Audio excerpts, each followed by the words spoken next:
I think it's been a terrifying week for minority communities. I think, the WhatsApp groups are filled with very concerned people. These are not, there's this phrase that keeps getting stewed around about people's legitimate concerns about immigration. And I mean, these are not legitimate concerns. These are people on the streets explicitly chanting racist slogans. Some of them are visibly showing, Hitler salutes. They have visible Nazi tattoos.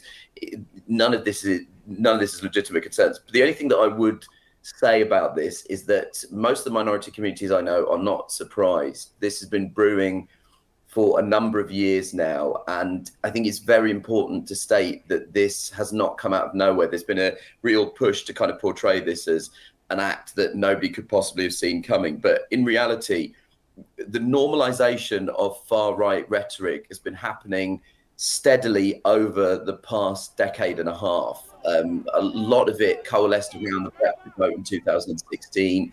And there has been a kind of casual use of anti-immigrant rhetoric by not just far-right politicians, but mainstream conservative politicians. Some mainstream politicians from the Labour Party, which is our centre-left party.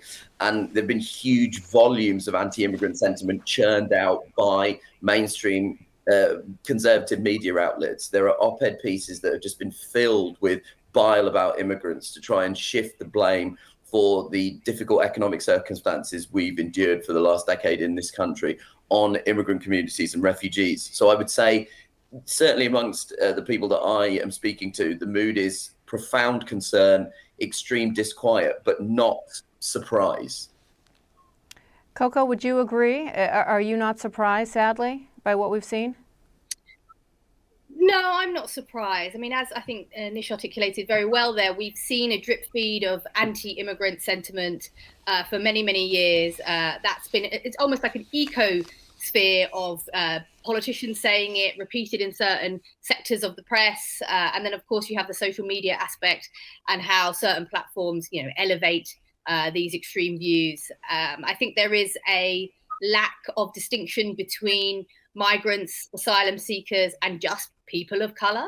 And I think there has been an unwillingness to try and create separation between those things. I think it's been politically expedient, particularly for the Conservative Party that's been our ruling party for 14 years until relatively recently. I think it's been politically expedient for them to tap into these racial anxieties and not make distinctions about people who are born here, people who are legally here because they need to do a job in our NHS or prop up our failing university system and so on and so forth. So I think it's been a long time coming. I think that probably the surprise